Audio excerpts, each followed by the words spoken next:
4월이라는 시간은 뭐 항상 기분 좋은 시간 같아요. 뭔가가 이렇게 움직이게 만드는 생동력 넘치는 시간인데 그 시간에 하나님께 예배드려서 참 기쁘게 생각합니다. 아마 우리나라 사람이라면 교회를 다니지 않아도 예수 믿으면 복 받습니다 라는 말은 어디서 들어봤을 거예요. 예수 믿으면 복 받는다. 이게 왜 우리나라에 이렇게 유명해졌냐면요, 저 유명한 순복음교회의 전도법이었거든요. 조영기 목사님은 삼박자 전도법, 삼박자 구원이라고 해서 예수를 믿으면 구원을 받고 범사가 잘 되고 육체가 건강해진다 라는 삼박자 구원론을 막 가르쳤어요.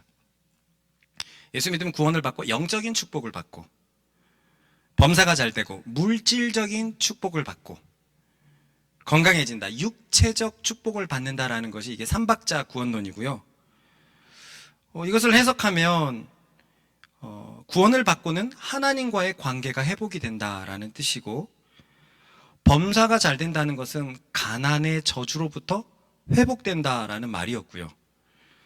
건강해진다라는 것은 신의 치료, 하나님께서 치유로 우리를 건강케 해준다라는 것이었어요. 이 중에서 아무래도 삼박자 구원론에서 가장 어필이 되었던 것은 아무래도 물질적 축복이었을 거예요. 그래서 이 복음론은 가난했던 6, 70년대 한국을 그야말로 강타했습니다. 정말로 많은 사람들이 예수님을 믿기 시작했고요.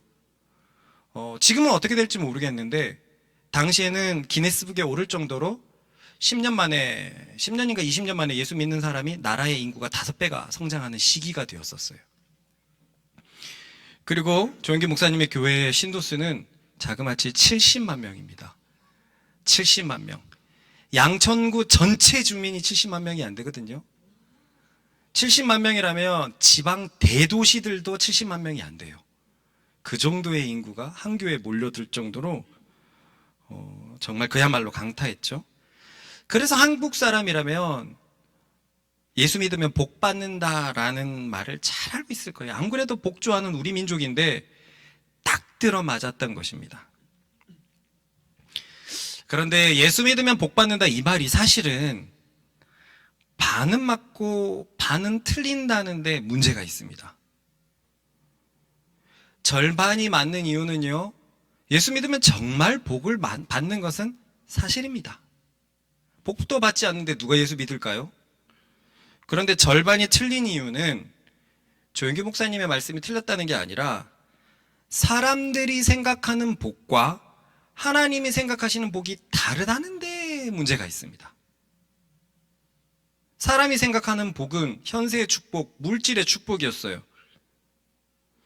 마침 오늘 저는 어떤 기사를 보다가 우리나라가 선진국, 전 세계 선진국 나라에서 가장 가치로 여기는 1번이 물질적 축복이랍니다. 그런데 그게 선진국에서 우리나라밖에 없어요. 다른 나라들은 가족, 그리고 직업, 친구 이런 것들이 높은데 우리나라는 1등이 물질적 축복이에요. 일본이나 대만은 2등이 물질적 축복이었습니다. 그래서 사람들은 예수를 믿으면 물질의 복을 받는다고 생각하고서 교회에 나와서 참으로 그것을 많이 구했죠. 하나님, 제가 잘 되면 헌금 많이 하겠습니다. 이 기도는 그냥 대부분의 교회의 레파토리입니다. 그래서 저는 정말로 물질적인 복을 구하는 성도들을 정말로 많이 봤어요. 제가 부교육자 때 어른들의 기도 제목의 90% 정도가 그거였습니다. 그거였어요. 결국 내 아들이 좋은 대학 가게 해달라는 것도 물질적 축복이죠. 남편이 승진하게 해달라는 것도 물질적 축복이었고요. 11조를 많이 할 수 있게 해달라는 것도 11조 속에 숨어있는 물질적 축복이었습니다. 그런데요, 아까도 말했지만 하나님이 원하시는 복은 물질적 축복이 아닙니다. 성경을 한번 볼까요? 읽어보겠습니다. 시작. 이는 그를 믿는 자마다 영생을 얻게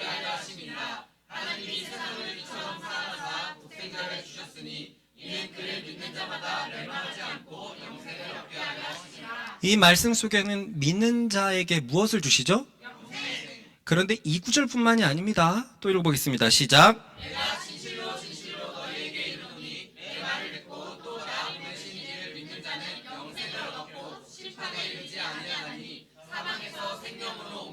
밑에 거도요. 마지막 말씀은 너무 분명하죠. 내 아버지, 하나님의 뜻은 아들, 예수 그리스도를 믿는 자마다 영생을 얻는 것. 영생을 얻는 것. 성경에서 믿는 자라고 검색을 하면요, 56개가 검색이 됩니다. 믿는 자. 그런데요, 그 믿는 자에 관한 56개 구절은 물질적인 복에 대해서 전혀 얘기를 하고 있지 않아요. 전혀 얘기하고 있지 않습니다. 이 56개의 믿는 자에 대한 말씀은요, 모두 다 영생, 모두 다 영원한 생명에 관련되어 적혀 있습니다. 그러므로 예수 믿으면 복 받는다에서의 복은 물질적 복이 아니라 하나님이 말하시는 복은 영생이라는 것을 알 수 있습니다. 성경은 이 이야기밖에 하지 않습니다. 그러면은요, 예수님을 믿어서 얻는 것이 영생이라고 했을 때 대체 사람이 영생을 얻는다는 것이 무엇일까요? 우리나라 사람들에겐 영생이라는 개념이 그렇게 좋게 들리지 않습니다. 영생교라는 이단이 있어가지고 영생하면 좀 그래요. 그런데 영생하면 많은 사람들이 착각을 하는 것이 천국을 생각해요. 천국에서 영원히 죽지 않는다는 것. 그러나 이거는 개념이 반밖에 없습니다. 영생은 뭐의 줄임말이죠? 영원한 생명은요, 바로 지금부터 시작되는 생명이에요. 미래의 어느 순간 천국에 가가지고 영원한 생명이 주어지는 것이 아니라 예수를 믿는 자에게 얻어지는 영생은 지금부터 시작되는 생명을 의미합니다. 볼까요? 시작.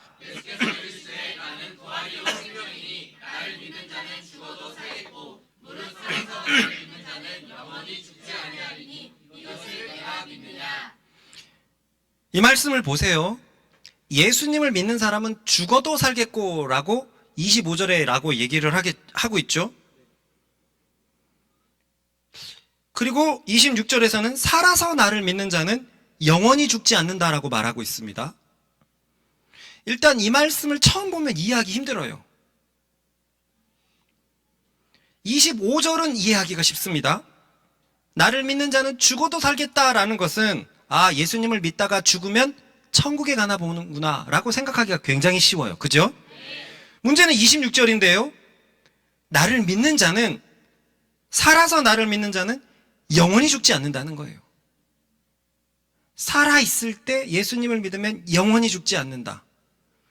제가 이건 초등학교 3학년 때 이 설교를 들은 게 기억이 나는데 제가 갸웃갸웃 그랬던 게 기억이 나요. 안 죽는다고? 예수님을 믿으면 안 죽는다고? 그런데요, 사실 이렇게 생각할 수는 없습니다. 왜냐면은요, 예수 믿는 사람들 다 죽었기 때문이에요. 바울 살아있습니까? 베드로 살아있습니까? 다 죽었어요. 그러니 여기에서 무릇 살아서 나를 믿는 자는 영원히 죽지 않는다라고 얘기할 때 죽지 않는 것은 육체를 말하지 않는 것이 분명합니다. 말하는 것이 아니라는 게 분명해요. 왜냐하면 바울 같은 사람도 죽었기 때문입니다. 그러면 무엇을 말하는 걸까요? 바로 우리의 영혼을 말합니다. 영혼. 우리의 마음을 말합니다. 즉 예수님을 믿는 순간, 바로 그 순간부터 우리의 마음, 우리의 영혼은 영원히 죽지 않는, 곧 영원히 생명 속에서 살게 되는 것을 말합니다. 따라해 볼까요? 예수님을 믿는 그 순간부터 우리의 영혼은 영원히 살게 된다. 어떤 사람들은 결국 이 말씀에 대해서 궁금증을 가졌다가 저의 해석을 보고 결국 또 보이지도 않는 영혼 이야기를 하느냐, 그거 어떻게 알 수 있느냐, 좀 뭔가 믿게 해주려면 육체가 죽지 않는다라는 그런 특별한 것을 좀 보여줘야지 믿지 않겠느냐라고 말할 수도 있어요. 하지만 뒤에 가서 이야기하겠지만 영혼의 생명이 보이지 않는 것이 전혀 아닙니다. 이 말씀을 제대로 안다면은요, 이것은 육체가 영원히 죽지 않는다는 것보다 훨씬 복되다는 것을 알 수 있습니다. 여러분, 우리 어머님들이 들었을지 모르겠는데 사실 지금의 과학 기술로도 죽지 않게 사람을 만들 수 있답니다. 최고의 과학자들이 나눈 대담에 나와 있어요. 문제는 아직 병들이 정복이 되지를 않아서 늙은 채로 영원히 살게 되는 거예요. 이거는 큰 의미가 없잖아요. 아픈 상태로 오래 사는 것, 이것은 별 의미가 없잖아요. 건강하게 사는 것이 의미가 있지요. 육체가 사는 것보다 더 중요한 게 뭐냐면 내 마음, 우리의 영혼이 사는 것이 정말로 중요합니다. 결국 성경에서 말하는 분명한 복은 바로 이 영생이었어요. 예수님을 믿는 그 순간부터 영원히 살게 되는, 우리의 영혼이 영원히 살게 되는 이 복을 말하는 것이었습니다. 그러니 만약 여기서 예수님을 믿는 이유가 다른 이유라면, 이를테면 현생의 복, 물질의 복, 치료의 복을 원한다면 우리는 예수님으로부터 그것을 얻을 수 없다는 것을 명심해야 됩니다. 성경에 전혀 적혀 있지 않아요. 그런데 예수님한테 그걸 왜 구합니까? 예수님한테 물질의 복을 구하는 것은요, 비나이다 비나이다 산신령께 비나이다와 뭐가 다릅니까? 성경에 적혀 있지를 않아요. 다시 말해서 내가 예수님을 믿는 이유가 내가 물질적으로 잘 되기 위해서, 이 세상에서의 내 미래가 잘 되기 위해서, 한마디로 내가 잘 되기 위해서라면 우리가 원하는 복은 얻을 수 없습니다. 예수님으로부터 얻을 수 없습니다. 그런 이유로 예수 믿으면 복 받는다라는 말은 반은 맞고 반은 틀리는 거예요. 아니, 정확히 얘기하면 반은 맞지만 더 크게 느껴지는 반은 틀렸습니다. 왜냐하면 대부분의 사람들은 예수 믿으면 복 받는다라는 것을 현생의 복으로 직관적으로 생각을 하거든요. 그런데요, 우리가 성경에서 봤듯이 예수님을 통해서 얻는 복은 현생의 복이 아니라 영원한 생명, 그것이 참 복인 줄 믿습니다. 그러니 다시 한번 이 자리에 계신 여러분께서 예수님을 믿으면서 다른 복을 생각한다면 지금 당장 포기하십시오. 주님이 주시지 않습니다. 저는요, 이 생명에 관해서 10대 때, 20대 때 가치를 잘 몰랐습니다. 예수 믿는 자는 영원한 생명을 갖는다라는 그 가치를 잘 몰랐어요. 뭐 죽지 않는구나 이런 생각은 했지만 진짜 생명이라는 가치를 잘 몰랐어요. 그냥 그런 것보다 예수 믿으면 100만 명의 목회자가 될 것이다, 이런 거라든가, 눈에 보이는 축복들 100억을 준다, 내지는 뭐 하다못해 솔로몬처럼 지혜를 주겠다, 아니면 사도들이 가지고 있었던 영적 은사들을 주겠다, 그러면 더 좋았을 것 같아요. 이 사지선다 오지선다에 생명을 줄 것이다, 100만 명의 목회자가 있을 것이다, 뭐 그러면 저는 무조건 100만 명을 골랐을 것 같아요. 왜 그러냐면 10대 20대 때는요, 육체의 생명이 뿜뿜하던 때니까.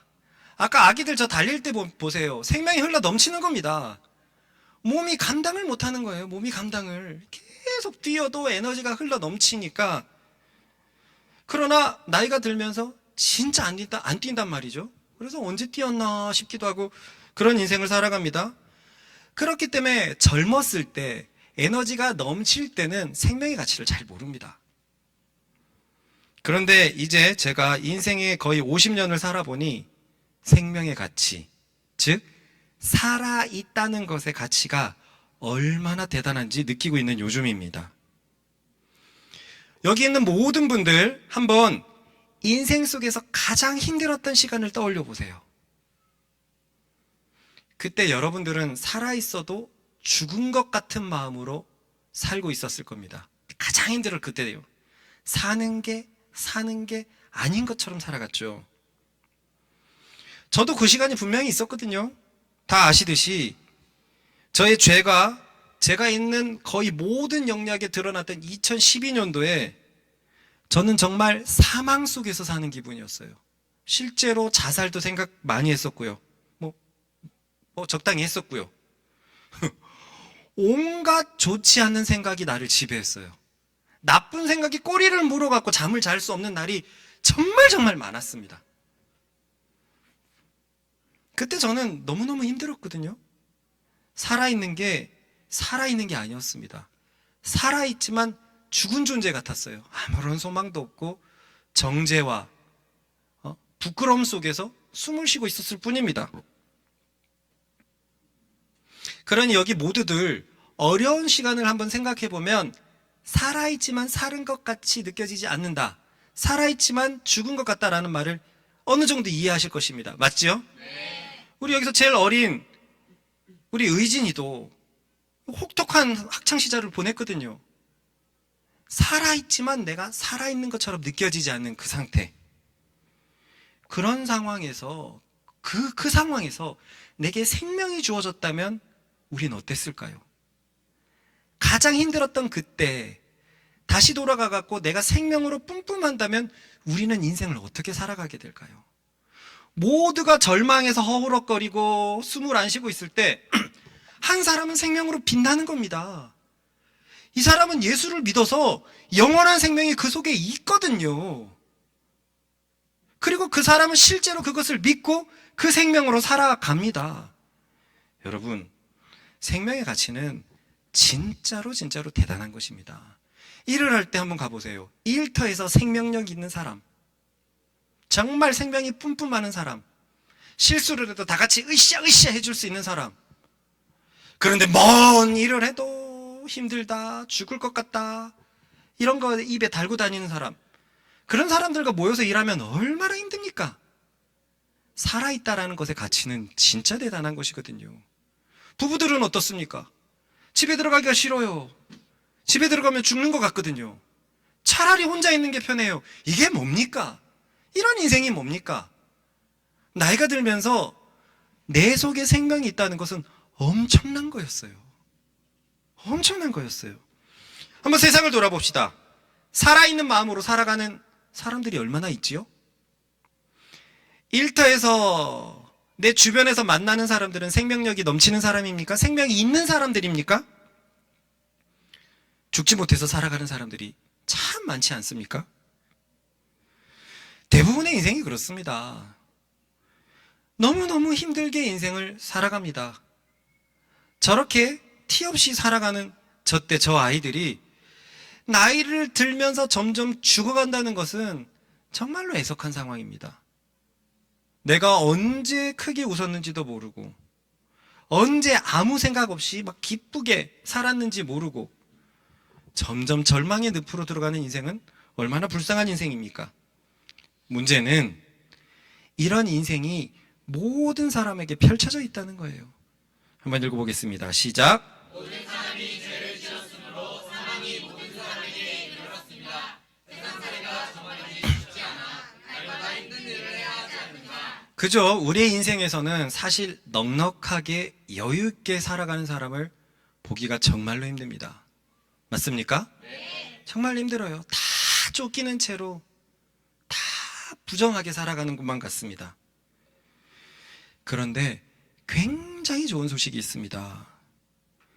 우리를 죽음 가운데서 지내게 만드는 그 죄를 해결하신 분이 있습니다. 그분이 바로 우리가 믿는 예수 그리스도이십니다. 예수님은 자신의 죽음으로 우리의 죄 문제를 해결했습니다.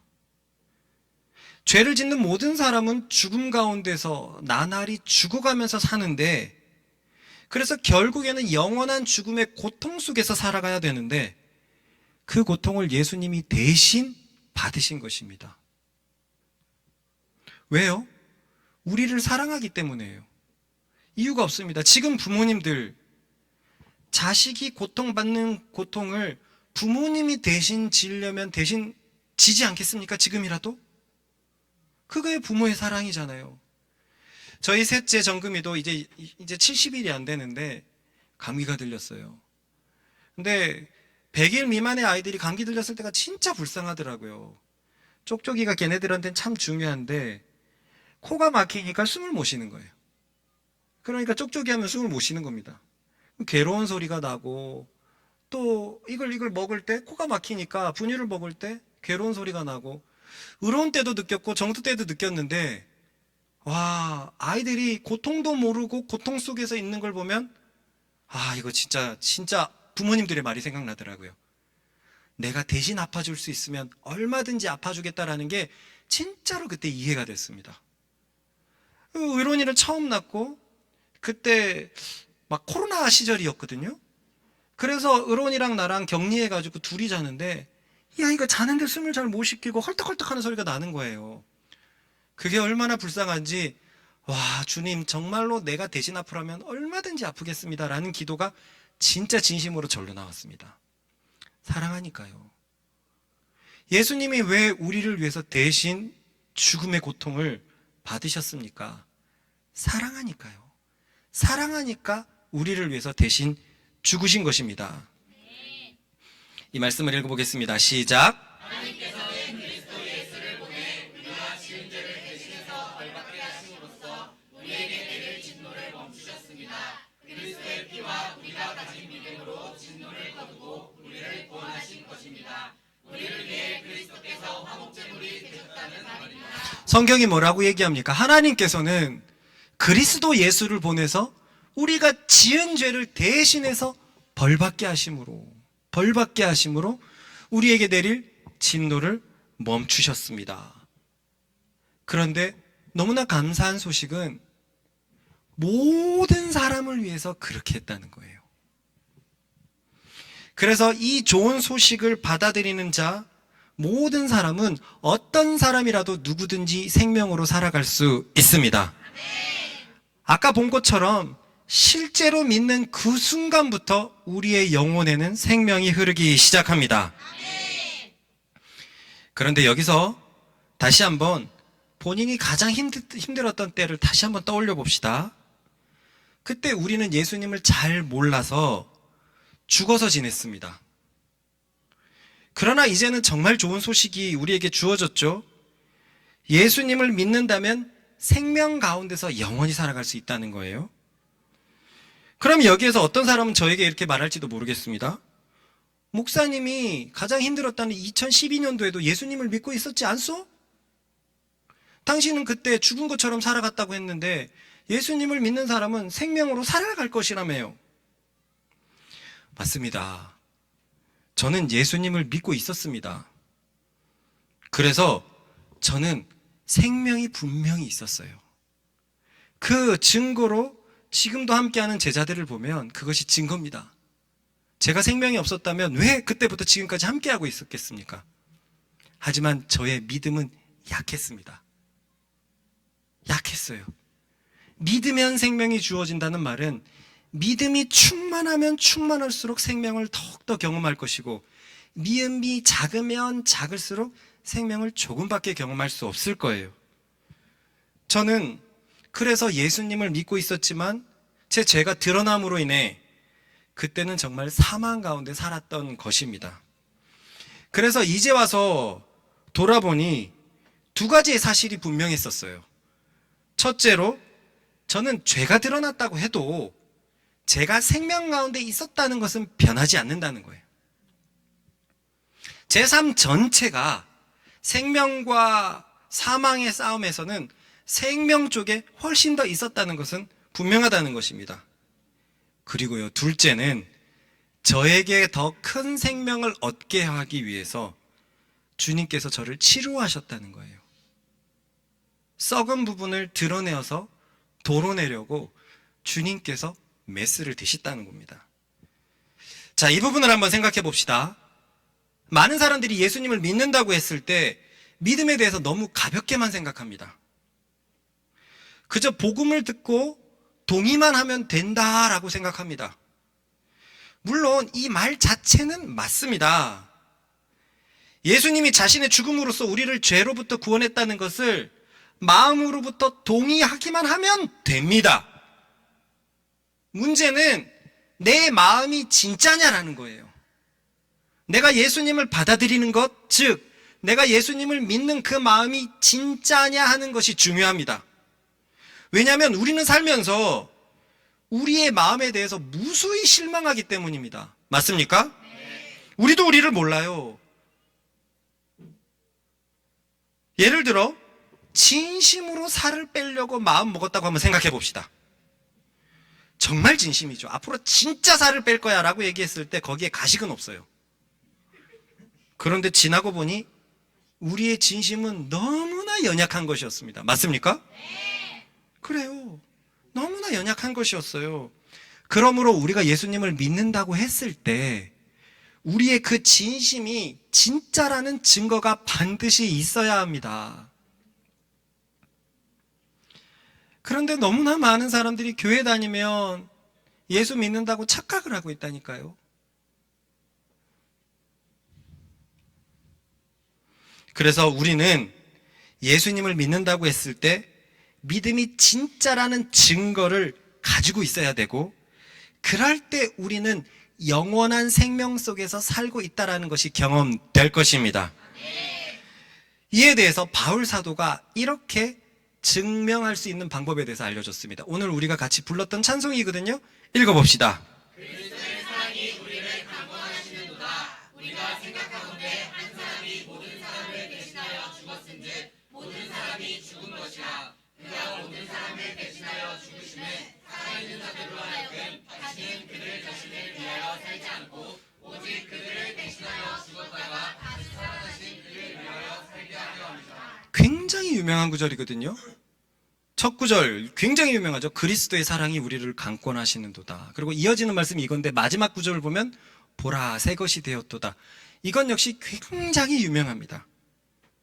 자, 이 구절을 한 구절 한 구절씩 봅시다. 14절 한번 위에 거 한번 보세요. 예수님의 죽으심이 모든 사람을 위하여 죽으신 것이라는 것을 명확히 합니다. 그죠? 둘째 줄에 한 사람이 모든 사람을 대신하여 죽었다라고 얘기합니다. 그런데요, 15절을 보면 그 모든 사람을 향한 죽음은 무엇인가를 요구하고 있습니다. 15절 다시 읽어볼까요? 시작. 그가 모든 사람을 대신하여 죽으심에 살아있는 자들로 하여금 다시는 그들 자신을 위하여 살지 않고 오직 그들을 대신하여 죽었다가 다시 살아나신 이를 위하여 살게 하려 합니다. 그가 모든 사람을 대신해서 죽었는데요. 그래서 그 죽음의 혜택이 주어졌습니다. 누구든지 믿으면 내가 죽어야 될 것에 대해서 해방이 됩니다. 그런데 중요한 건 내가 그거를 믿는 것이 진짜냐 아니냐, 내 마음도 내가 신뢰할 수 없으니까 내 마음을 증명해야 되잖아요. 증명하는 방법이 뭐냐면 이 죽으심을 믿는 자들은 다시는 자신을 위해서 살지 않는다는 거예요. 누구를 위해서 사냐면 그들을 대신하여 죽었다가 다시 살아나시는 이 누굽니까? 예수님이죠. 예수님을 위해서 산다는 것입니다. 산다는 것입니다. 그러니 여기서 굉장히 중요한 원리를 알 수 있습니다. 누군가가 예수님을 믿는다고 했을 때 그 믿음이 참인지 알려면 그 사람의 삶이 예수님을 위해서 사는지를 보면 된다는 거예요. 자, 그럼 자기 스스로 점검해 봅시다. 여러분들은 여러분을 위해서 삽니까? 예수님을 위해서 삽니까? 그거는 예수님도 그렇게 말해야 돼요. 예수님도 그렇게 말해야 돼요. 네가 나를 위해서 살았구나라는 증거가 명확히 있어야 된다는 말입니다. 그런데 어떤 사람들은 이 말씀을 보아도 착각하는 게 뭐냐면 저 예수님을 위해서 살지요? 오래 교회 나가고 성가대를 포함한 여러 봉사를 하고 있는데 이런 삶이 예수님을 위한 삶이 아니라면 어떤 삶이라고 얘기할 수 있겠습니까? 이런 사람들이 진짜 많아요. 자, 그럼 한번 생각해 봅시다. 남자와 여자가 결혼하고 30년을 같이 살았다고 해봅시다. 그런데 그 아내한테 물어봤어요. 당신은 남편을 위해서 사나요? 네라고 얘기할 사람이 얼마나 있을까요? 아니요, 난 나를 위해서 삽니다. 더 오래 보낸다고 해서 그를 위해서 산다는 게 아니라는 거예요. 일주일에 한 번 교회 오고 헌금하고 조금 더 봉사를 한다고 예수님을 위해서 산다는 거 엄청난 착각입니다. 얼마나 많은 부부들이 살을 맞대고 수십 년을 살면서도 왜 이혼합니까? 나를 위한 사람이 아니기 때문에 이혼하는 것 아닙니까, 결국은? 나를 위한 사람이라면, 나를 위해주는 사람이라면 왜 이혼하겠습니까? 오래 같이 붙어 있다고 그 사람을 위한 삶을 사는 게 아니라는 거예요. 교회 다닌다고 예수님을 믿었다, 내가 몇 년을 다녔다? 정말 착각입니다. 정말 착각입니다. 태어나서 단 한 번도 하나님을 떠나지 않은 이스라엘 백성은 사막 가운데에서 단 2명 빼고 모두 다 지옥을 갔어요. 히브리서를 보면 안식에 들어간 사람은 2명밖에 없다고 합니다. 단 한 번도 하나님을 떠나지 않았는데요. 그러니 교회를 오래 다니고 헌금을 좀 하고 나는 11조까지 하는데요, 나는 봉사를 하는데요, 이런 삶이 예수님을 위한 삶이죠라고 얘기하는 것은 진짜 큰 착각이 아닐 수 없습니다. 그러므로 이렇게 생각한다면 예수님의 죽음의 혜택은 그 사람에게 돌아가지 않을 것입니다. 그런데요, 이렇게 말해도 여전히 마음에 감겨진 사람들이 얼마나 많은지 모르겠어요. 누가 봐도 자신을 위해서 사는데 본인은 예수님을 위해서 산답니다. 저는 이런 사람 진짜 많이 봤어요. 그 사람의 삶을 보면 결국 불신자와 추구하는 가치가 별로 다르지가 않아요. 결국은 자신이 잘 되는 겁니다. 결국은 부자가 되는 것, 결국은 건강해지는 것이 예수님을 믿는 목적입니다. 천국 가는 것은 부수적인 목적이에요. 천국 가는 것이 진짜 주된 목적이라면 그렇게 살 수 없기 때문에 부수적인 목적이에요. 아까 삼박자 구원론에서 내가 구원을 받고 현생에서 잘 되고 육체도 건강해지고 해서 첫 번째 목적은 온데간데 없습니다. 내 물질이 잘 되고 육체도 건강해지면 좋고 그래서 따라오는 영적인 복이라고 생각을 해요. 주된 것은 물질적 축복에 관심이 있다는 거죠. 그런 사람은 이어지는 말씀을 한번 보세요. 나는 정말 주를 위해서 살고 있어 라는 사람들은 이어지는 말씀입니다. 읽어보겠습니다. 시작. 그러므로 우리가 이제부터는 어떤 사람도 육신을 따라 알지 아니하노라. 비록 우리가 그리스도도 육신을 따라 알았으나 이제부터는 그같이 알지 아니하노라. 그런즉 누구든지 그리스도 안에 있으면 새로운 피조물이라. 이전 것은 지나갔으니 보라 새 것이 되었도다. 참 그리스도인, 참 믿는 자, 예수 그리스도의 죽음의 혜택을 얻는 사람은 분명한 특징이 있습니다. 이 말씀대로 따라해 봅시다. 사람을 육신대로 알지 않겠다. 이게 분명한 목표예요. 바울도 처음에는 예수 그리스도도 육신을 따라 알았대요. 그냥 사람의 아들이 십자가에서 죽었는데 그가 구원자라고 하는 그 사실을 바울은 도저히 받아들일 수 없어서 외모를 보고 육신을 보고 예수님을 평가하고 그를 믿는 사람을 잡아쳐 죽이려고 했습니다. 바울도 그랬어요. 그런데 예수 믿는 사람들은 육신을 따라 알지 않겠다는 거예요. 그 사람의 배경 때문에 판단을 하거나 그 사람의 능력으로 판단하거나 그러지 않겠다라는 거예요. 이 모습이 있어야 됩니다. 죽음의 혜택을 얻는 사람은 육신대로 알지 않으려는 이 특징이 있어야 되고요. 이것은 한마디로 더 이상 이 세상을 육신대로 살지 않겠다라는 의미입니다. 더 이상 이 세상을 눈에 보이는 대로 본능대로 세상 사람들이 쫓는 그것대로 살지 않겠다라는 거예요. 아, 목사님 여기서 육신대로 산다라는 말이 조금 어렵습니다 라고 한다면 반대로 생각을 한번 해봅시다. 육신대로 살지 않겠다는 것은 한마디로 영으로 살겠다라는 거예요. 영으로. 그럼 영으로 사는 것은 무엇이냐? 예수님이 분명히 말씀하셨어요. 따라해봅시다. 말씀대로 살겠다. 생명으로 살겠다. 읽어보겠습니다. 시작. 생명을 주는 것은 영이므로 육신은 아무 소용이 없다. 내가 너희에게 한 말은 영이요 생명이다. 육신은 아무 소용이 없다고 예수님도 말씀하셨어요. 그리고 내가 너에게 한 말, 예수님의 말씀이 영이고 생명이랍니다. 내가 육으로 살지 않겠다라는 말은 육의 반대 개념인 영으로 살겠다는 것이고, 영으로 살겠다라는 개념은 주님의 말씀대로 살겠다, 그것이 곧 생명대로 살겠다, 생명 안에서 살겠다라는 말입니다. 그러므로 믿음이 있는 자들은 불신자들과 확연하게 구별된 말씀대로 사는 삶의 증거를 가지고 있어야만 합니다. 그런데 주변의 불신자들이 보기에 별로 다를 것이 없다면 그저 일요일에 교회를 가고 교인들의 언어를 조금 쓰는 것 외에 다른 것이 없다면 세상 사람들도 자기 취미대로 가지요. 골프 좋아하는 사람 주말에 골프 치러 갑니다. 등산 좋아하는 사람 주말에 등산 갑니다. 교회 좋아하는 사람 주말에 교회 갑니다. 이거는 불신자들의 차이가 아니잖아요. 그들도 가지고 있는 것을 가지고 있을 뿐이잖아요. 그리고 교회에 오래 다녔기 때문에 교인들이 쓰는 언어를 쓰지요. 낚시꾼들이 낚시꾼 후에 언어를 쓰고, 운동하는 사람들이 운동하는 사람들의 언어를 쓰고, 만화를 많이 보는 사람들이 만화의 언어를 쓰는 것처럼 교회에 오래 다니는 사람들은 교회의 언어를 쓸 뿐이지 그것이 불신자들과 구별된 특징이 아닙니다. 그건 사람의 어느 영역의 한 부류의 특징일 뿐이에요. 그렇기 때문에 그런 걸 가지고 말씀대로 사는 삶이라고 할 수 없습니다. 저는 아까 이렇게 말했죠. 저에 대해서 예수님을 믿고 있었지만 2012년도에 죽은 것처럼 살았다라고 말했습니다. 그리고 그에 대해서 더 큰 생명을 위하여 주님이 치료하셨다라고 말했습니다.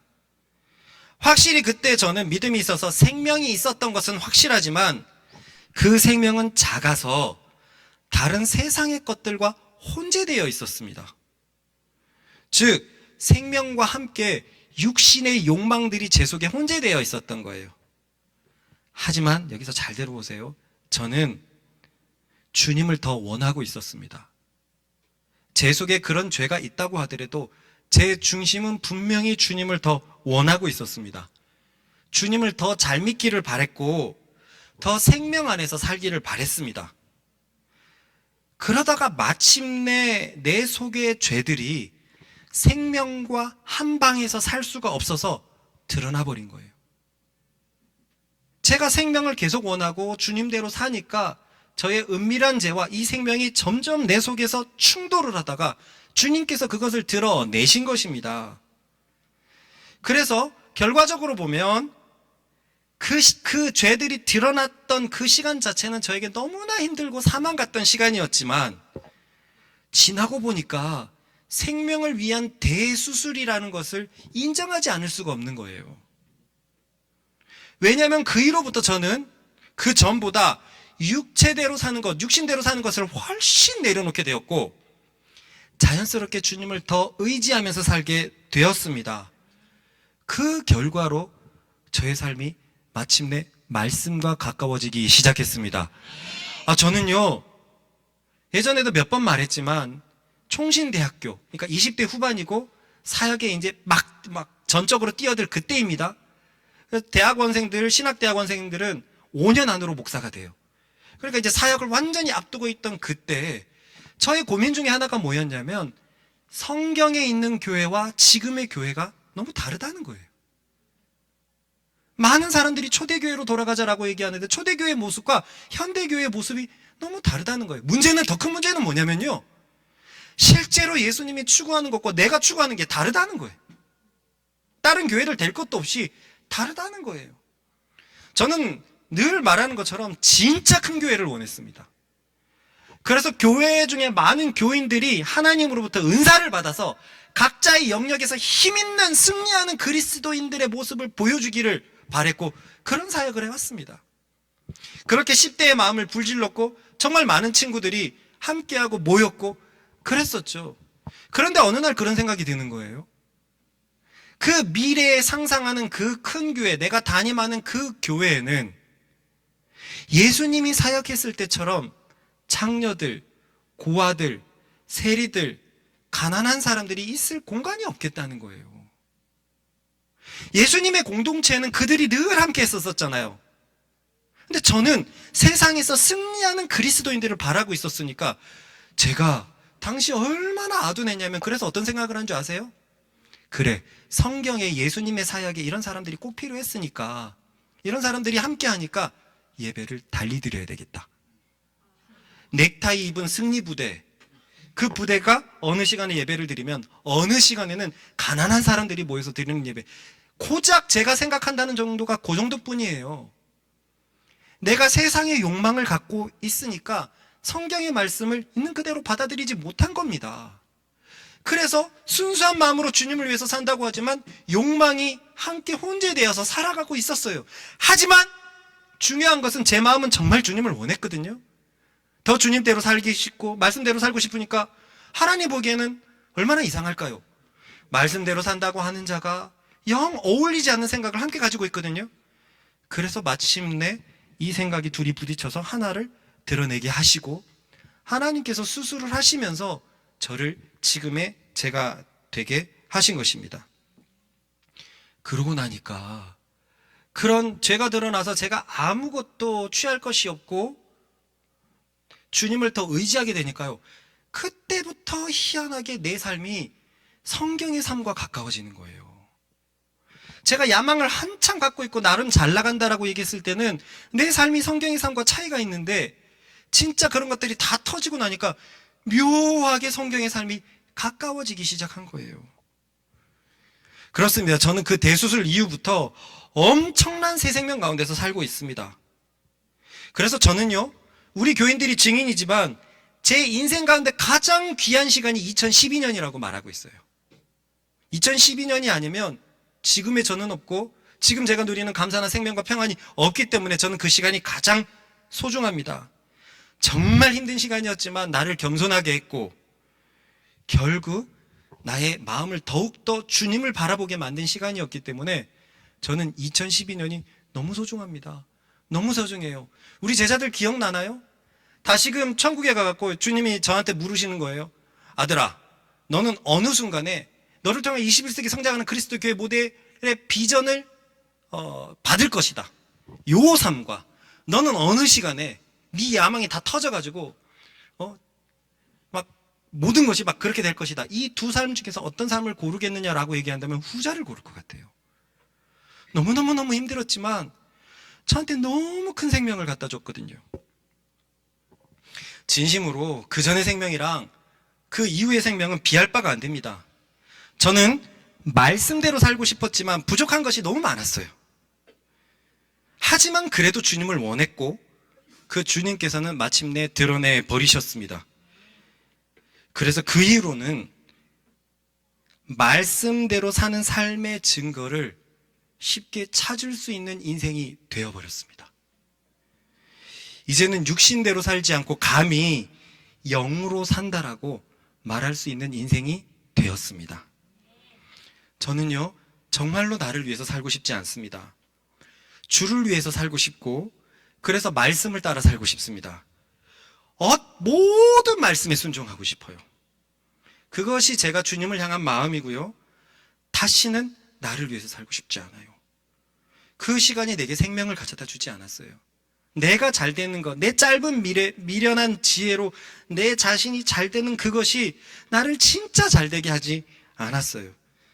그래서 저는 2012년의 시간이 가장 귀한 시간이라고 진심으로 이야기할 수 있습니다. 이렇게 말씀이 되니까 어떤 사람은 이렇게 생각할 수도 있어요. 나는 오직 주님을 위해서 살 수 있는 마음까지는 없는데, 아까 이전에 말씀 보면은요, 다시는 자신을 위해서 살지 않고 주를 위해서 산다는 거예요. 다시는.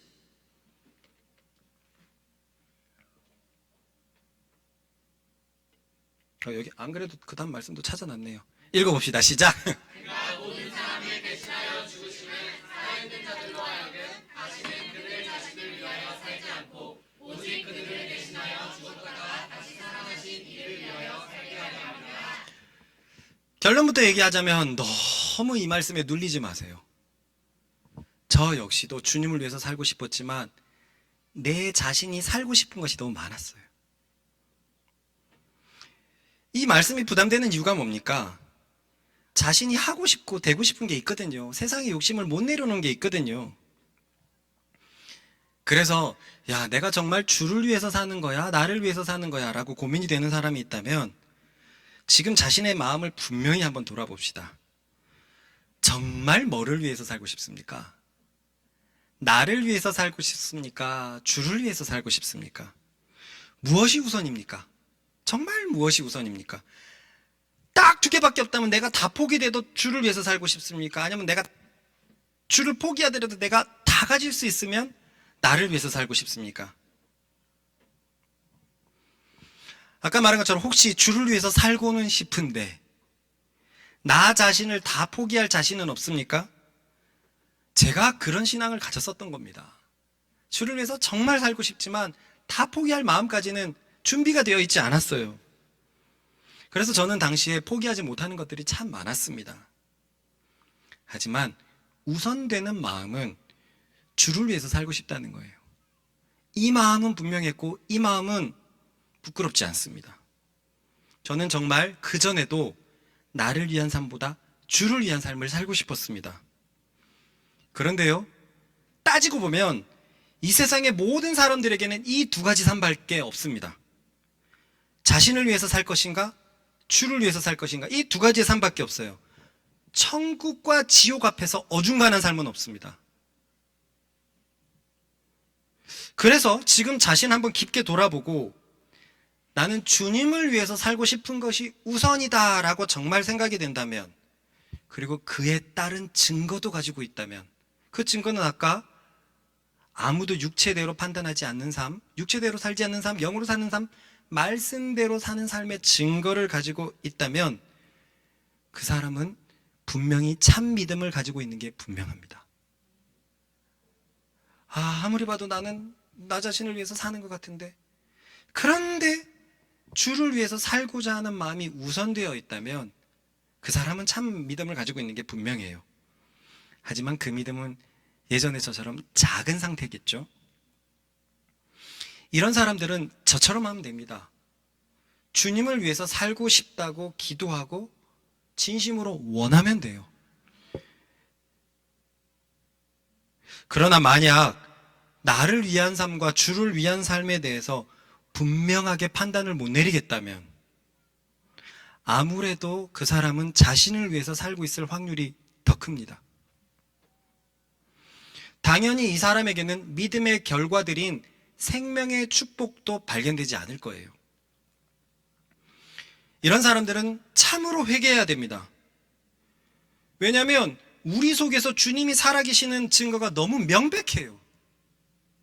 세상과 다른 증거가 너무 명백합니다. 그런데도 세상을 포기하지 못하겠고 갈팡질팡하고 있다면 주님이 필요하지 않다는 것과 다를 바가 없습니다. 그렇기 때문에 말입니다. 복음은 가난한 자에게 흐르는 겁니다. 주님 없이는 살 수 없다라고 고백하는 사람들에게 흐르는 거예요. 제가 그런 야망을 많이 가지고 있다고 하더라도 다 개털이 되어도 주를 위해서 살래, 너를 위해서 살래 할 때 저는 주를 위해서 살래요라는 마음을 포기할 수 없었습니다. 주 없이는 살아갈 자신이 없기 때문이에요. 그때까지도 제가 경험한 하나님의 나라가 너무 사실이었고 너무 진실이었기 때문에 주님 없이 살 자신이 없었고 저 불신자들처럼 세상의 한가운데서 살아갈 자신이 조금도 없었습니다. 그래서 주님의 복음이 저에게 흘러들어온 거예요. 마음이 가난한 자가 천국이 저희 것이라 그랬잖아요. 한마디로 마음이 가난한 자는 주님 없이는 살 수 없어요 라는 고백을 가진 자입니다. 그런데 다시는 주를 위해서 살지 못하고 자기 자신을 위해서 산다는 것은 내 힘으로도 살아갈 수 있어요 라고 생각하는 사람들이기 때문에 주님의 십자가를 그만 가볍게 여기는 엄청난 실수를 저지르는 겁니다. 그런 저에게 복음이 흘러들어왔고요. 그 복음은 주님을 위해서 살고 싶어하는 나를 계속 성장시켜 줬습니다.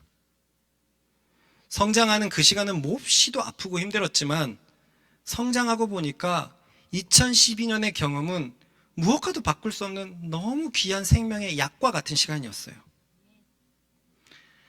또한 2번째로 나는 진짜 주님을 위해서 살 자신이 없는데 라고 말하는 사람은 아직까지 주님을 위해서 살아가는 삶의 가치를 모르기 때문에 그런 말을 하는 겁니다. 저 역시 그러했어요. 주님을 위해서 사는 삶, 내 것을 다 포기하는 삶은 너무나 숭고한 인생이라서 그 인생을 사는 게 두려웠습니다. 저는 적당히 주님을 위해서 살면서 내 것도 취하고 살고 싶었거든요. 근데 성경은 이런 삶을 원하지를 않아요. 성경 어디에도 예수님을 많이 취하고 적당히 세상을 취하라라는 말은 조금도 없습니다. 마음의 상태가 세상의 것을 취하지 않으려는 마음의 상태만 구원받는다라고 성경은 구원에 대해서 굉장히 단호해요. 그러니 저는 생명의 가치, 주님을 위해서 사는 것의 가치를 잘 몰랐어요. 그래서 제 삶에서 신학교에 선교사님이 찾아오시면 제 마음을 미리 좀 준비했어요. 선교사님이 오시면 하는 기도는, 하는 말은 똑같거든요. 감동적인 선교지의 어떤 기적적인 상황들을 이야기합니다. 그러면 이제 출전을 앞둔 신대원생들 마음은 막 팍팍팍팍팍팍 튀죠. 어디 선교 부족에 복음을 전했더니 기적이 나타나고 막 부족 전체가 예수님 앞에 돌아온더라, 막 그럼 막 가슴이 뜁니다. 그리고 마지막에는 선교지를 위해서 서원할 사람들은 일어섭시오. 그러면 막 울면서 일어나는 사람들이 막 있단 말이에요. 순수하니까. 근데 저는 그걸 못 하겠는 거예요. 정말 못 하겠는 거예요. 그래서 대부분의 거의 모든 예배는 가장 앞자리에, 눈에 띄는 자리에 항상 앉았어요. 그런데 선교사님이 오면 좀 뒷자리로 갔습니다. 그리고 그런 시간에는 함부로 기도하는 것도 겁이 났어요. 진짜 열심히 기도하다가 주님이 나타나가지고 대화야 너를 보내노라, 이 말씀이 너무 두려웠거든요. 그럴 것 같아서. 근데 지금 와서 보니까요, 진짜 미련했습니다. 주님을 몰라도 너무 몰라서 버린 해프닝이었어요. 여러분, 주님이 누구십니까? 우리의 창조자이십니다. 나를 제일 잘하는 분이 그분이라는 거예요. 그분이 당신의 뜻대로 나를 인도한다면 내가 살아갈 수 있는 최고의 길이 펼쳐지는 것입니다. 나보다 나를 더 잘 아시는 분께서 내 길을 인도해 주시는 거예요. 그러니 선교사가 되고 싶지 않아서 기도 열심히 하지 않았던 건 미련한 행위였죠. 주님은 최고로 나를 인도하신다는 것을 내가 알고 있다면 설령 선교사가 되어도 저는 최고로 행복할 것이고, 그렇지 않아도 주님께서는 나를 최고로 행복한 길로, 최고의 생명의 길로 인도하실 것입니다. 나 자신을 다 드리는 것이 부담스럽습니까?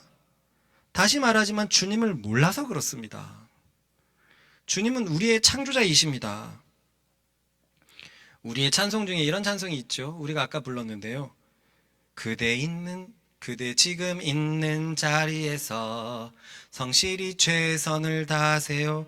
그 후렴 가사가 뭡니까? 몇 년이 지나며 그대는 웃고 있을 거예요. 다 알겠지만 이 가사는요, 지수를 위해서 만들었단 말이에요. 지수가 이제 대학교를 졸업하고 나서 자기 진로를 계속 결정하지 못했습니다. 대학교 때도 마찬가지였어요. 공고를 나오고 컴퓨터과에 들어갔는데 나한테 너무 안 맞는 거예요. 자기는 스포츠를 너무 좋아하니까 대학교 때는 전과를 시도했습니다. 근데 운동하는 사람들은 그냥 고등학교 때부터 올라온 사람들이라 전과가 허락이 되지 않아서 그냥 컴퓨터에 있었어요. 그런데 컴퓨터가 아무리 봐도 자기랑 취향이 아닌 것 같거든요. 옆에 있는 친구들이 자기보다 빠른 것 같고, 하는 수 없이 취업은 내 전공이 거기니까 컴퓨터 쪽으로 들어갔어요. IT 계열로 들어갔는데 이게 나랑 너무 안 맞는 것 같아요. 나는 움직여야 되는 사람인데 앉아서 타자만 치려고 하니까 힘든 것 같아요. 그래서 가는 직장마다 계속 잡음이 있었습니다. 어느 날 제가 바이크를 타는데 그 멜로디가 떠오른 거예요. 그대 지금 있는 자리에서 성실히 최선을 다. 그게 갑자기 떠올라가지고 바이크 멈춰가지고 이렇게 녹음했거든요. 그대 지금 있는. 그때 지수는 진짜 일에 관해서 방황을 많이 했죠. 그런 지수에게 저는 말씀으로 지도했습니다. 말씀으로 지도한 그것은 무엇이냐면, 하나님께서 너를 제일 잘 아시고 너의 걸음을 아시는데 하나님이 지금 너에게 찾는 것은 충성과 헌신과 성실이지 너의 지금 딱 맞는 옷이 아니다. 너는 너를 모르기 때문에 하나님이 너를 제일 잘 아시기 때문에 왜 그곳에 보내셨는지 파악하기 전에, 이해하기 전에 떠나면 안 된다라고 그랬어요. 그래서요, 우리 교회 청년들은 그 누구도 직장을 빨리 옮기지 않았습니다. 올리지 않았어요. 막 몸에 부대끼고 힘들고 막 그래도 3년 이상은 있고 주님의 뜻을 이해한 다음에 움직이라 그랬어요. 저는 그렇게 지수를 인도했죠. 그런데 이번 주에 갑자기 지수가 과장으로 승진을 해버렸습니다. 그리고 보라도 지수도 이건 전부 다 큰님 덕분이고 교회 덕분이에요 라고 얘기하는데 너무 과찬이라고 생각했어. 뭘 이렇게까지 나한테 표현을 해주나. 그게 뭐 내 덕분이야 라고 생각을 했는데 곰곰이 지나 보니까 그랬구나. 그때 내가 지수를 계속 충성하게 하지 못했다면 지수는 계속 힘들었고 어떻게든 바꾸려고 그랬고 중간에 또 요리하려고 그랬죠. 그럴 때도 있었는데 결국은 지수를 말씀 앞에서 순종하게 해버렸습니다. 그랬더니 드디어 이번 주에 웃게 됐잖아요. 내가 이렇게 가정을 가지고 있고 한 회사에서 인정받고 과장이 되고 큰형님 너무 감사합니다. 그리고 교인들 너무 감사합니다. 결국 순종하고 충성했더니 지수를 가장 잘 아는 하나님께서 지수에게 생명에 맞는 길로 인도하셨습니다. 그러면 말씀을 맺으면서 제가 고민되는 것은요, 주님을 위해서 정말 살고는 싶은데 큰님처럼 주님이 다루시면 어떡하나라는 게 몹시 걱정이 됩니다. 그렇게 다 다루시고 다 벌거벗기시고 저는 큰님처럼 그런 과정을 도저히 겪을 자신이 없습니다 라고 생각한다면 걱정하지 마십시오. 하나님은 당신에게 꼭 맞는 방법으로 여러분들의 마음을 성장시킬 겁니다. 지나고 보니까 저는 이게 맞았어요. 다 드러내놓고 이렇게 하는 게 저한테는 맞았어요. 그러지 않았으면 저는 막 그렇게 크게 반응을 못했을 것 같은데 저를 향한 하나님의 최고의 방법이 이것이었듯 여러분들을 향한 하나님의 방법은 하나님께서 최고로 인도하실 것입니다. 제가 확실한 것은요, 제가 믿고 경험한 하나님은 이런 하나님이셨습니다. 여기서 잠시 제가 제 자랑 얘기를 살짝만 하자면 저는 부교육자 때 사역을 잘했어요. 근데 지금 보니까 그건 다 겉사역이었죠. 막 마음의 속사역까지는 못했고 겉사역은 잘했습니다. 그래서요, 전부 다 정말 신기하게 제가 부교육자로 있을 때 교회가 모두 중축을 했습니다. 모두가 중축을 했어요. 제가 있던 한 큰 교회도 그렇거든요. 고등부가 너무 성장하게 되니까 고등부실이 감당할 수 없어서 초등부실과 바꿨어요. 근데 초등부실은 그 사춘기의 고등부들을 감당하기에 적합한 공간이 아닌 너무 개방된 공간이었어요. 그래서 그 바람에 여차저차해서 교회가 대규모 증축을 해버린 거예요. 교회도 그런 수건 사업이 있었거든요. 중축하냐 마냐, 아직 어른 성도들은 꽉 채워지지 않았는데 마냐. 근데 고등부가 지금 갈 데가 없다. 그러면 중축하자. 그 바람에 증축을 해버렸어요. 그런 저를 당시 목사님은 굉장히 기뻐하셨죠. 그래서 제가 사역을 그만둘 때는 고등부 전도사를 청년부 사역자로 낙점을 했어요. 그런데요, 청년부 사역은 진짜 아무나 안 맡기거든요. 그래서 큰 교회의 청년부 목사들은 신뢰받는 목사들이에요. 왜냐하면 청년부 목사들이 청년부원들이랑 개척하러 나가거든요. 그럼 이 청년부원들은 장차 이 교회의 기둥이 돼야 되는데 목사님의 사역과 딱 맞지 않고 마음에 딱 맞지 않으면 거기에서 막 청년들이 불을 질러갖고 개척하러 가자 그러면 교회의 미래가 날아가는 겁니다. 그래서 가만히 보면 청년부 사역자들이 나이가 다 많아요. 은근히 젊은 사역자가 하기가 굉장히 어려워요. 이해가 가시죠? 젊은 사역자들은 아직 다루어지지 않아서 그래요. 그런데 제가 그만둘 때는 청년부 사역을 같이 하자고 저한테 제안을 했고, 아, 죄송합니다 라고 얘기를 해도, 야, 사모님까지, 제가 있는 부산에까지 와가지고, 아, 돌아가서 청년부 사역 같이 합시다 할 정도로 저는 인정을 받았었어요. 그런데 이 얘기를 왜 하냐면 당시 그때 같이 사역했던 부교역자 중에 중등부 전도사님이 계셨습니다. 저랑 친했거든요. 그래서 막 교회가 드림팀이 떴다 막 할 정도로 교회가 막 으싹으싹할 때였는데, 얼마 전에 보니까 그 교회 담임 목사로 그 중등부 전도사가 세워진 거예요. 큰 교회에 담임 목사로 가게 된 겁니다. 이 규모가 꽤 크고 명성이 더 큰 교회였기 때문에 그 정도 교회 담임 목사로 가는 거는요, 몇 개 학번 중에서 유일한 기회예요. 한 학번에 700명 정도가 있는데 몇천 명에서 유일한 경우란 말입니다. 그러니까 동기를 포함하고 동기 앞뒤로 2, 3학번까지 제일 잘 풀린 케이스가 그 친구가, 그 사람이 된 거예요. 그 형님이. 그때 이런 생각이 들었죠. 아, 내가 그때 안 나갔다면 내가 목사님이 잡을 때 학생 선교 운동한다고 박치고 안 나갔다면 내가 청빙 되었을 수도 있겠네. 왜냐면은요, 제가 나간다고 했을 때 목사님이 뭐라고 얘기했냐면, 왜 나가는 거야? 밖에 세상이 더 커 보이는 거야? 너 여기서 부교육자로 있다가 내가 얼마든지 큰 교회 담임 목사로 청빙시켜 줄 수 있어. 담임 목사님 세계들도 이렇게 네트워크가 있잖아요.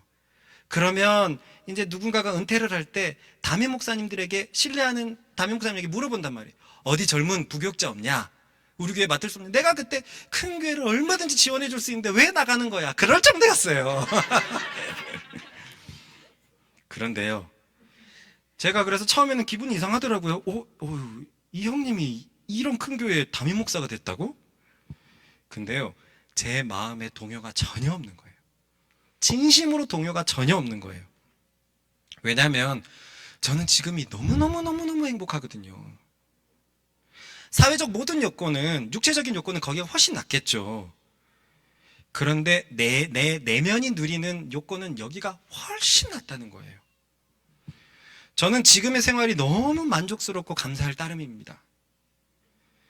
나를 너무 사랑해주는 아내가 있고 나를 닮은 감자 3명이 있다는 것도 감사하지만, 무엇보다 평생을 사랑해도 부족하지 않을 영가족이 함께 나이 들어간다는 사실이 저는 너무너무너무너무 감사합니다. 만약에 20대, 30대 초반에 하나님께서, 대화야, 너는 20년 후에 이런 사역을 하게 될 거야 하면서 지금의 모습을 보여주었다면 저는 기겁했을 거예요.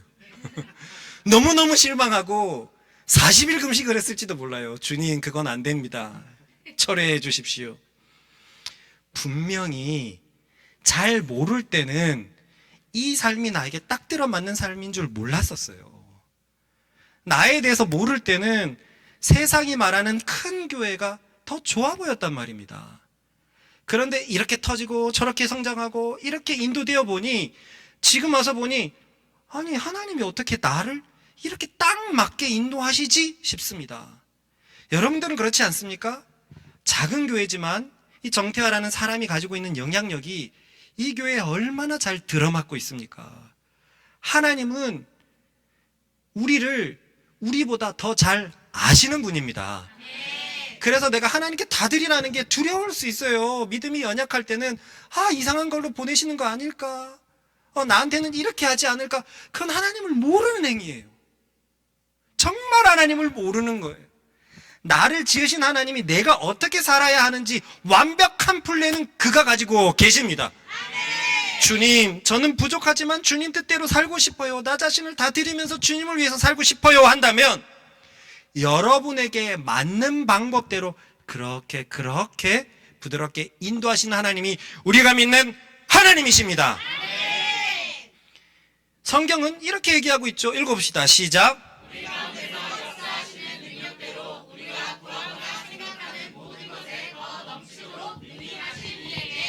얼마나 멋있는 말입니까?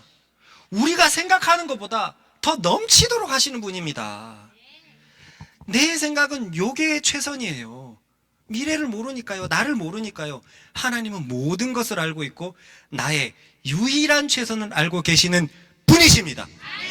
고로 빨리 내 마음을 그분께 드리는 사람이 가장 생명이 넘치는 삶, 가장 행복한 삶을 살게 될 줄로 믿습니다.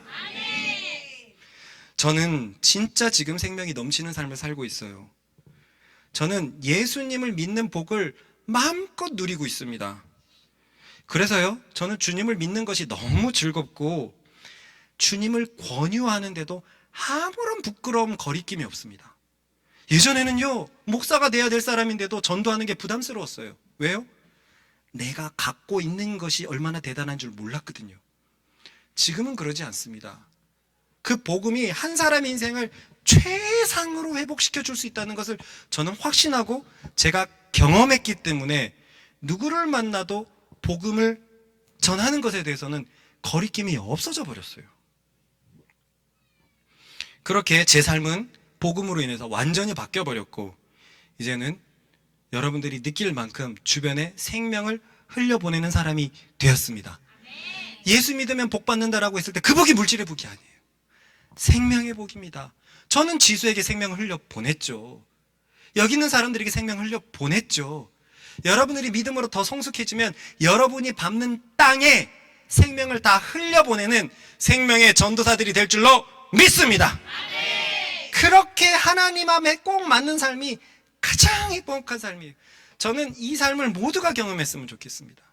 내 것을 꽉 쥐고 있을 때는 뭔가 주님을 바라면서도 뭔가가 부족하고 생명이 마음껏 넘치지 못하고 그랬었는데 내 것을 피니까 주님, 저는 진짜 주님을 위해서 다 드리고 싶거든요. 저처럼 부드럽게 그 믿음이 점점 생기면서 내가 가지고 있던 정욕이 더 이상 난 한 방에서 살 수 없어 뛰쳐나가는 순간 그렇게 성장하게 되면서 여러분들은 여러분들의 생각하는 것보다 훨씬 넘치는 삶을 주님으로 인해서 살게 될 것입니다. 많은 사람들은 예수님을 믿으면 자신이 원하는 복을 받는다고 생각하죠. 그런 경우는 없습니다. 우리에게 진짜 필요한 것은 자신이 원하는 복이 아니라 하나님이 주시는 복입니다. 그 복이 영원한 생명이고요. 지금부터 천국까지 영원히 사라지지 않는 우리 속에서 영원한 생명이 시작될 것입니다. 예수님을 참으로 믿으면 영원한 생명에서 살아갈 수 있습니다. 우리 같이 기도하십시다. 생명 안에서 살게 해주십시오.